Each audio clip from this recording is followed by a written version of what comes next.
The Phoenix sunset always turns the world the color of a warning. Red sky, red blinds, red dust drifting like ash. That evening, it felt like the desert itself was holding its breath. My phone buzzed beside me on the bed, each vibration sharp enough to touch a nerve I'd been pretending didn't exist. Then, the message appeared. My parents gifted my brother the lake house. Just that, like a casual announcement, like telling me the weather. The same lake house I had saved from foreclosure. The same house they almost lost because of decisions no one ever took responsibility for. Before my mind could catch up, another message landed. This time with the entitlement of a bill collector. The mortgage is due tomorrow.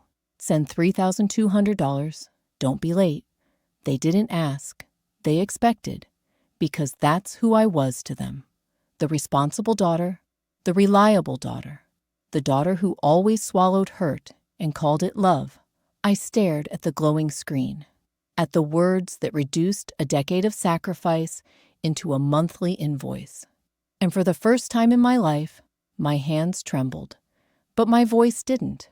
I typed, "Ask the new owner." Sent it. Didn't apologize. Didn't explain. By morning, the desert was already hot enough to sting the air.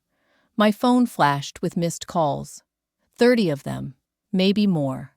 And just as I stepped outside, one of my neighbors shouted from across the parking lot, "Ariel, something's happening on your parents' street. Sheriff cars, everywhere." Everything inside me went silent. The kind of silence that comes right before something breaks. And as the sirens echoed across the dry Phoenix morning, a single truth settled over me with the weight of heat. I didn't lose the house. I lost my family. And what came next, none of us were ready for. The morning the sheriff cars appeared outside my parents' house was the same morning I realized how differently I had built my life from theirs. While chaos unfolded 300 miles away in Lake Havasu, my apartment in Denver was silent. The kind of silence that comes from discipline, not peace. My coffee maker hummed quietly. My navy suit hung ironed by the door. The floor was spotless, the air cool, my desk arranged so precisely it could have belonged to someone who lived alone in their own head. Maybe that someone was me.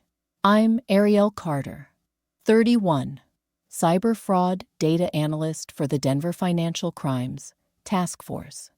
The kind of job people dismiss until they suddenly need someone who understands how the world burns behind spreadsheets. I start work at 7 a.m., even when no one asks me to. I tie my hair in a neat ponytail every morning.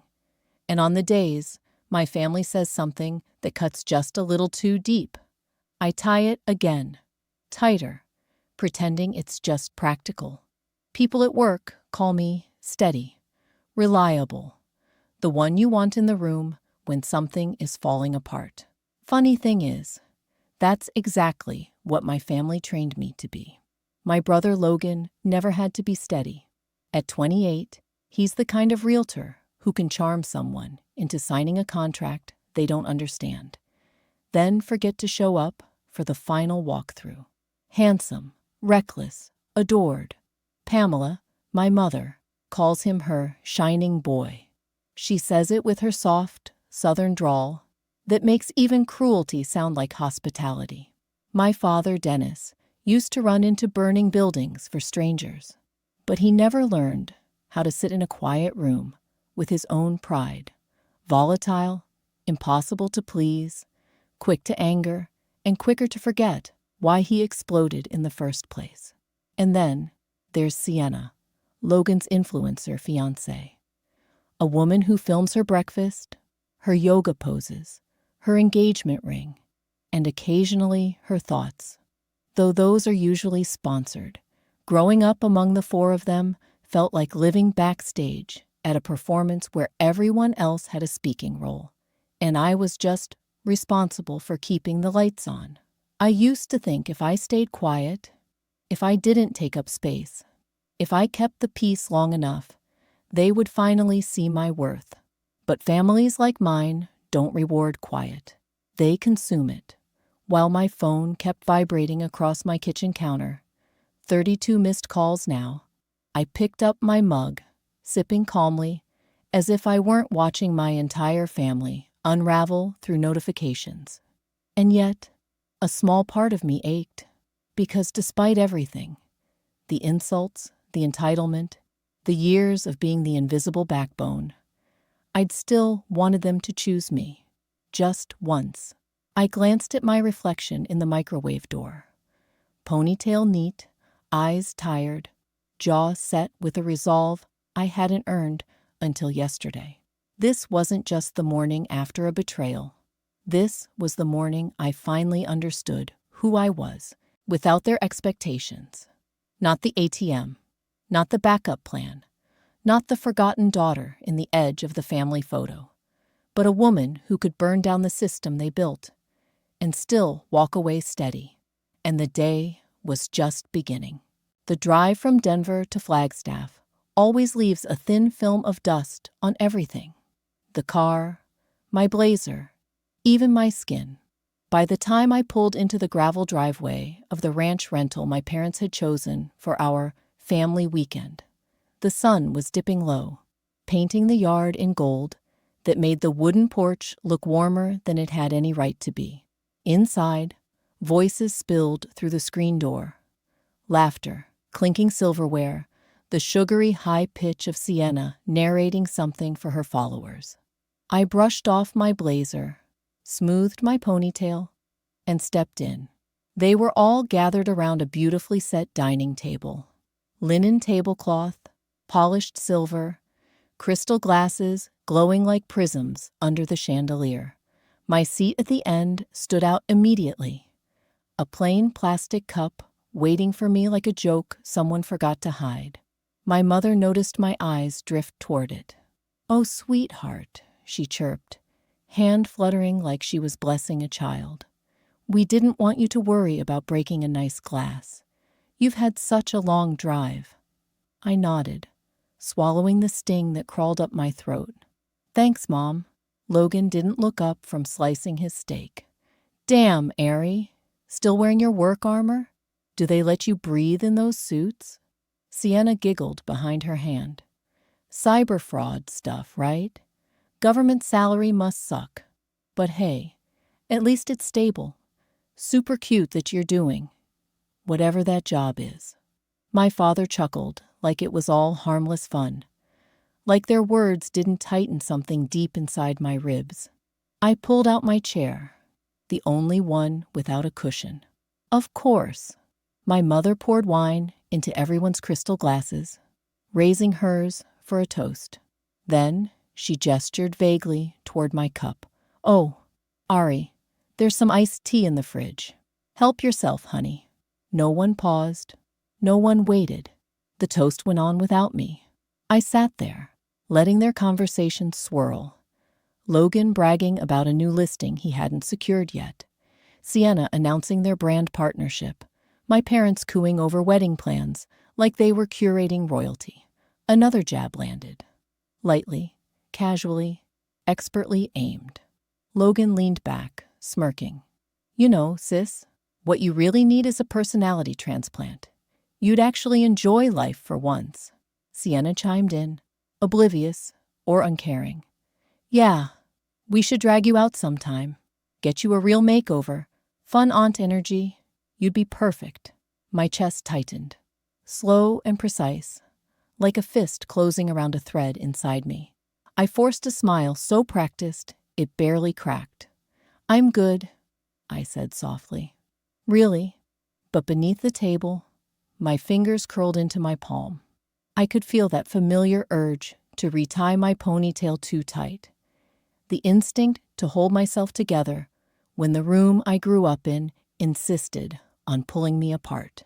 Then something shifted. A small, sharp flicker under my ribs. A disturbance, not loud, not dramatic, just the first tremor of a truth I had buried for years, pushing toward the surface. Tonight, They would cross a line, and for the first time in my life, I wasn't going to swallow it. Dinner had settled into its usual rhythm. Everyone talking over each other, everyone assuming I was fine, being invisible.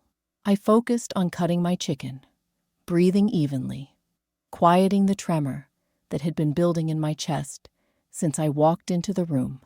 I thought the worst was over. I was wrong. My mother set down her fork with the kind of dramatic gentleness she reserves for announcements she thinks are noble.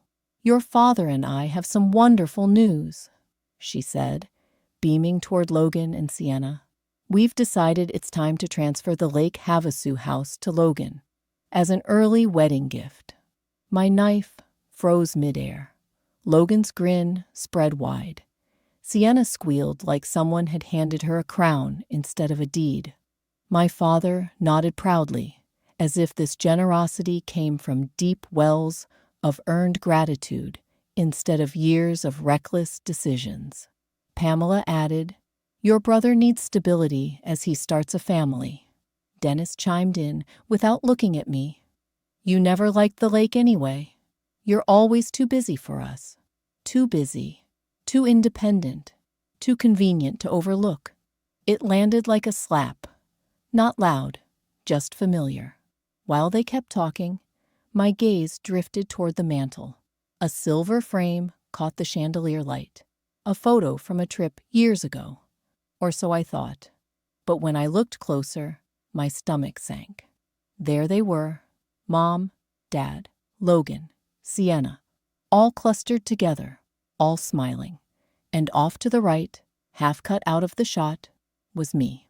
Only my shoulder and part of my cheek remained. Someone had cropped the picture so tightly that I'd slipped almost entirely out of their memory, out of their narrative, out of the family. A literal edit, a symbolic erasure. That was the moment something cracked. They didn't just overlook me. They had rewritten me out. I felt a pressure build behind my ribs, a heat that had nothing to do with the Arizona sun. 7 years of quiet sacrifices, of late-night transfers, of calculating risks to save a house they treated like a toy. All of it pressed forward, demanding to be spoken. But the room kept moving, oblivious. Sienna looped her arm through Logan's, batting her lashes. "It's perfect for brand shoots. A lake house as our starter home? We're gonna break the algorithm." The irony nearly made me laugh, because the only reason that house still existed, the only reason it hadn't been eaten alive by foreclosure, was me, my work, my caution, my money. 7 years of privately covering my parents' messes. 7 years of being their safety net when they pretended I was barely part of the family. I felt my breath shorten. My heartbeat pulsed in my ears. My mother's voice floated through the haze. "Ariel, honey, you're happy for them, right?" The last thread inside me snapped. Quietly, cleanly, happy for them. Happy for the people who erased me from photos, from decisions, from love, while still expecting me to bankroll the stability they believed they deserved. A different Ariel might have smiled and swallowed the break. But the version of me sitting at that table, looking at that cropped photo, feeling the sharp sting of 7 silent years, she was finally awake, and everything was about to change. Dessert had barely landed on the table when my phone buzzed.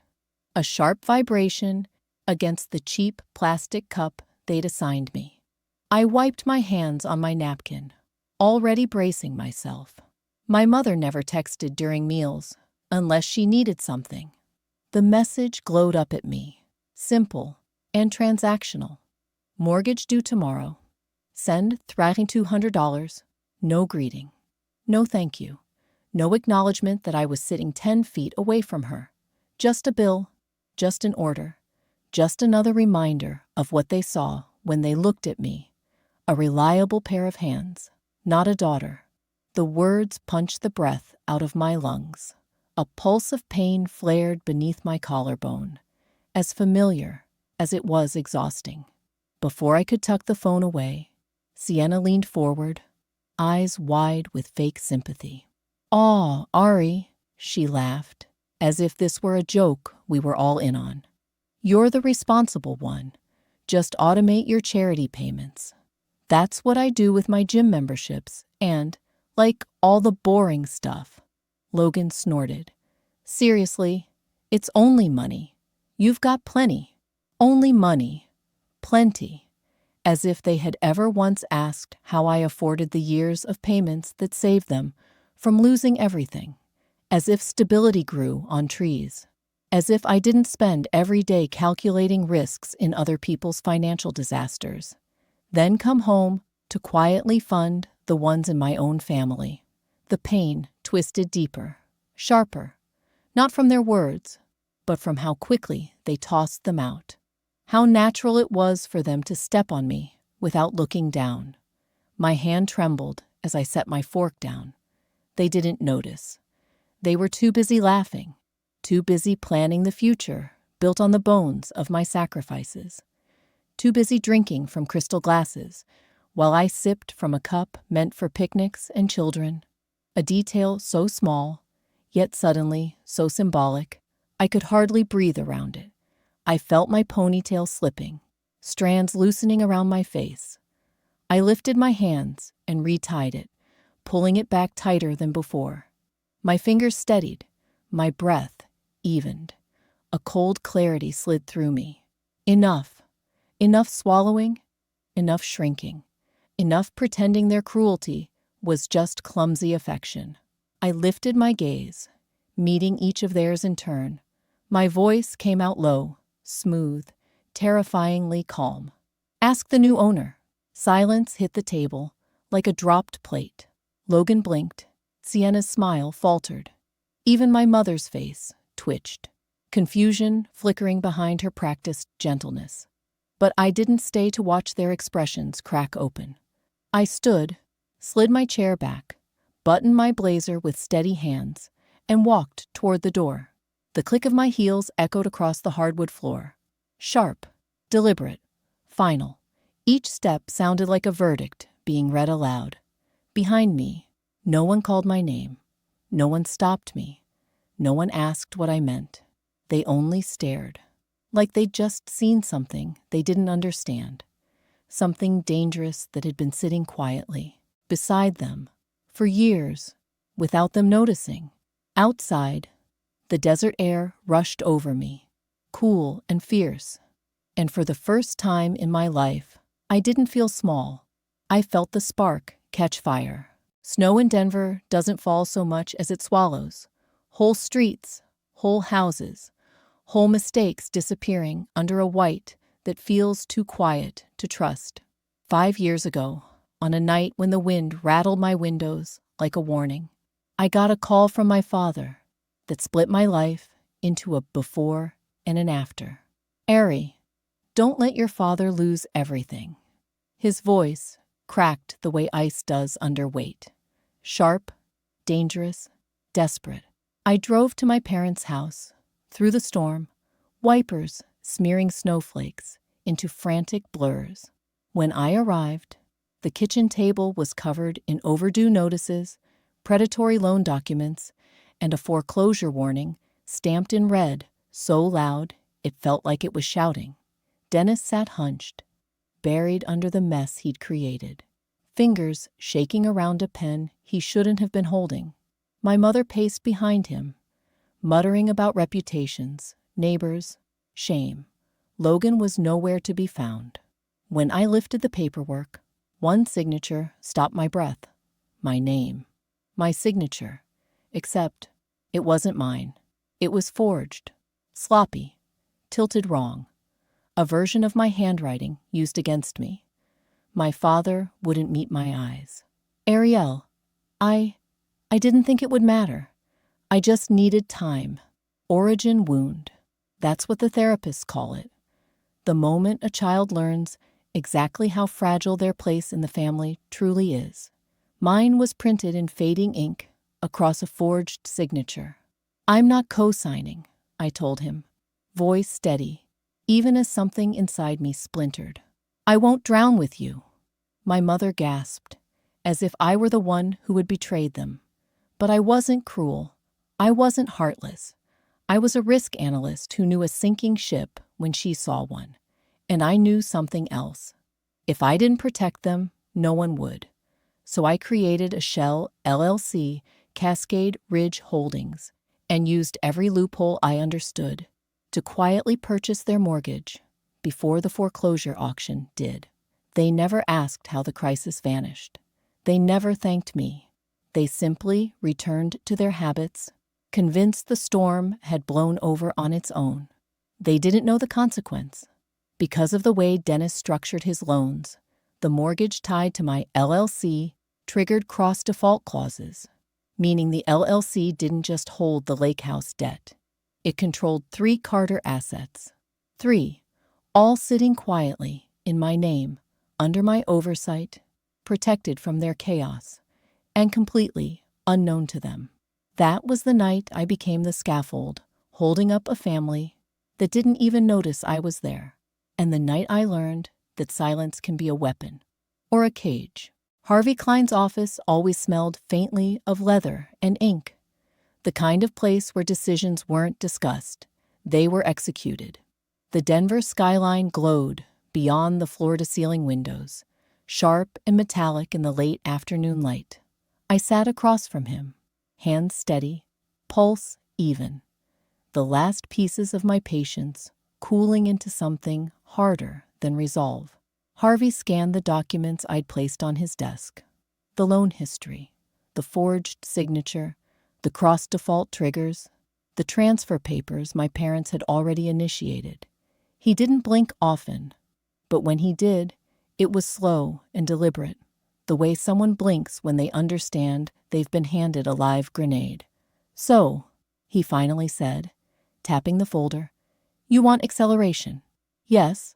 "And a fraud investigation freeze on the lake house transfer?" "Yes." "And you want Logan's license flagged with the Arizona Real Estate Department for failure to report asset irregularities?" "Correct." He leaned back, studying me as if searching for cracks. I let him look. There weren't any left. "You're sure you want to go this far?" he asked quietly. "Once I file this, the county notices alone will send your family into panic mode." I didn't hesitate. This is the first time I'm not going far enough. Something in his expression shifted. Not surprise, but recognition. The moment a person sees you as who you truly are instead of who you've been pretending to be. "Then let's get to work," he said. He turned to his keyboard, fingers flying. Loan acceleration request drafted. Fraud freeze authorized. Compliance reports queued. County lien notices prepared for immediate dispatch. Supervisory alert for Logan's license attached with evidence. Every click was a nail sealing a door behind me. A door I no longer intended to walk back through. When Harvey finished, he slid the final document across the desk. "This packet," he said, "will trigger responses from at least 3 agencies. They'll review Dennis's forged signature and his hidden liens. The lender will act on the title transfer freeze. And your brother," he sighed, "your brother is going to feel this the hardest." "That's the point," I said softly. "Not revenge. Clarity." Harvey nodded once, then pressed send. In that instant, the power shifted. For years, my family had treated my silence as weakness. They assumed my restraint meant obedience, that my kindness meant I would always be their buffer, their bailout, their invisible scaffolding. But the moment those documents left Harvey's server, the balance of our entire relationship flipped. I wasn't the overlooked daughter anymore. I wasn't the background character in their drama. I was the storm they never saw coming. And it was already on its way. My phone began vibrating the moment I stepped out of Harvey's office. Not a normal ringtone, but the frantic, escalating buzz of a crisis someone else had created and now expected me to fix. I didn't answer. I let it chase me down the hallway, through the elevator ride, across the parking garage, each vibration a reminder of the storm finally reaching them. By the time I reached my car, the notifications were stacked like a toppling tower. Pamela's voicemail, her voice thick with accusation. "Your father fainted. Are you happy now, Ariel? Is this what you wanted?" Logan's, angrier, breathless. "You're ruining my wedding deals. Do you understand what a sponsorship contract even is?" Sienna's, shrill and borderline hysterical. "We were counting on that house tour content. You just tanked our launch." The desperation in their voices should have rattled me. Instead, it felt strangely distant, like listening to a storm through reinforced glass.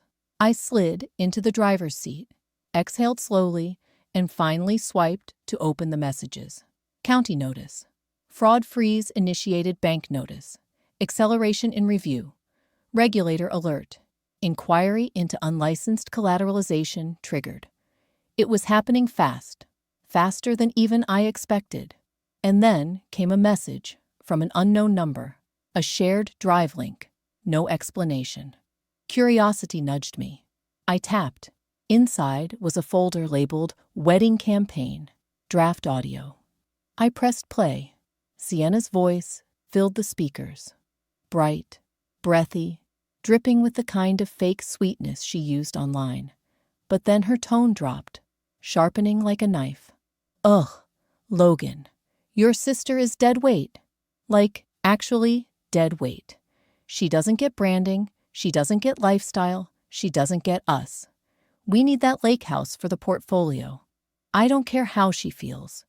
She should be grateful she's even invited. Dead weight." The words echoed so hard in the small space of my car that I had to grip the steering wheel to steady myself. Not because it surprised me. Sienna had always seen people as props, but because it confirmed something deeper. It was never about money, never about stability, never about family. It was about erasing me, reducing me to an obstacle in their curated, filtered lives. As the recording ended, another alert flashed across my screen. Complaint filed, Logan Carter. Unlicensed collateral loan under investigation. So it was true. They had taken the house, the one I saved, the one they claimed I didn't care about, and used it illegally as collateral for a private influencer loan. My breath thinned, anger rising not in flames, but in clean, precise lines. Their panic wasn't the real escalation. This was. They hadn't just betrayed me. They'd built their future on a crime wrapped in entitlement, assuming I would always be there to keep their world from collapsing.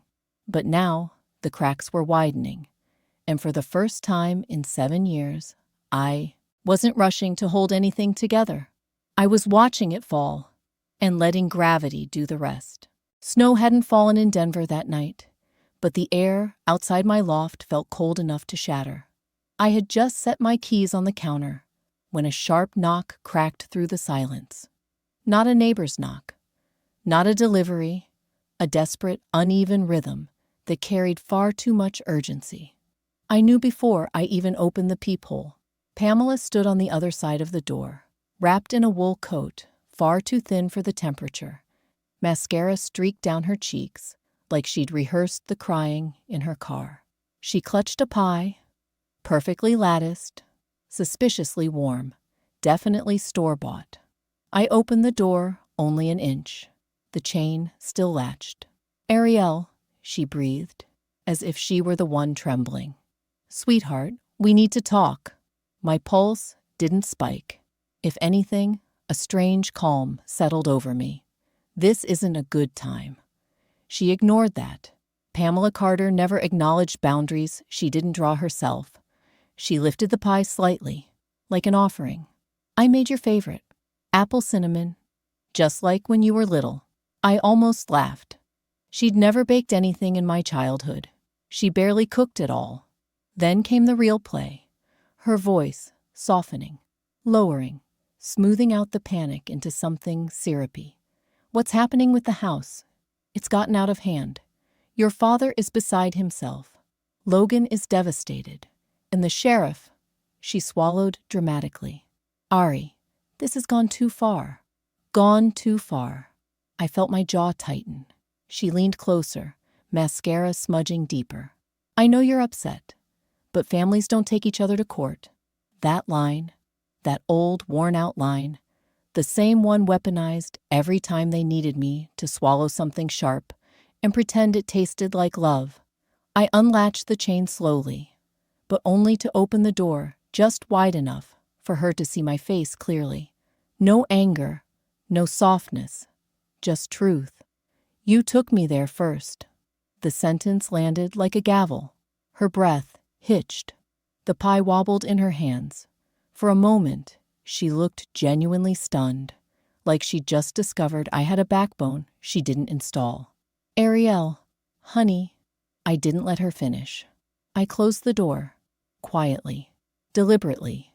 The lock slid into place with a clean metallic click. Final as a verdict. She knocked again, softer, pleading, the kind of tapping meant to draw out pity. But, for once, her desperation didn't seep through the wood. It stayed on her side. I stood there, forehead resting against the cool metal of the door, exhaling the weight of decades in one slow breath. Pamela had come for control. She had come to pull me back into the old structure, the one where my needs were negotiable and theirs were gospel. But tonight, the boundary held, and she knew it. I listened to her footsteps fade down the hall, each one softer than the last. For the first time in my life, she wasn't walking away from me. I was shutting the door on her, and it felt like freedom. The conference room on the 39th floor was colder than the hallway outside. The kind of cold that wasn't from air conditioning, but from truth waiting to be spoken. Floor-to-ceiling windows framed Denver's skyline in brutal clarity. Sunlight reflecting off glass towers like interrogation lamps. Harvey sat to my right, hands folded neatly. The federal compliance officer and forensic accountant sat to my left, already reviewing files. Then the door opened. My family stumbled in, disheveled, frantic, unprepared. Pamela's makeup was smudged from crying. Dennis's shirt was wrinkled, collar half-buttoned. Logan hovered behind Sienna, whose confidence looked cracked at the edges. They genuinely believed this was just a conversation, a misunderstanding, something a guilt-soaked apology could patch over. They didn't understand they were walking into consequences. Harvey dimmed the lights. The first slide appeared on the wall. Dennis's forged signature, my forged signature, blown up to the size of a billboard. Pamela gasped. Logan swore under his breath. Dennis stepped back like the screen had swung at him. Next slide. 7 years of payments traced from my accounts, each dollar accounted for, each transfer documented. Then a second layer, where Pamela had reallocated funds meant for repairs into vacations, spa treatments, personal spending. My mother opened her mouth, but no sound came out. Slide 3. Logan and Sienna's private collateral loan with an unlicensed lender. Their names, their signatures, their digital timestamps, their messages bragging about leveraging the lake house for the brand. And then the audio. Sienna's voice filled the room. Your sister is dead weight. She doesn't get branding. She doesn't get us.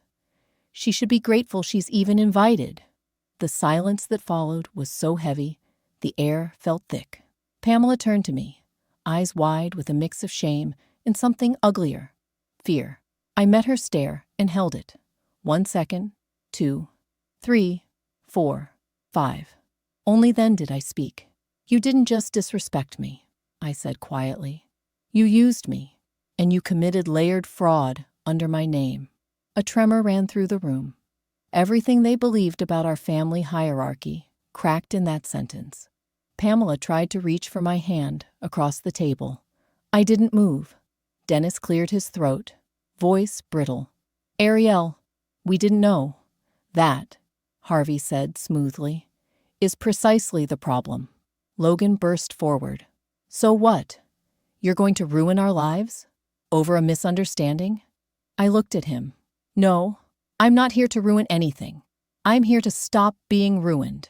The reversal hit them all at once. I slid a folder across the table. The rehabilitation agreement. I'm forgiving the mortgage, I said. Pamela let out a sob of relief.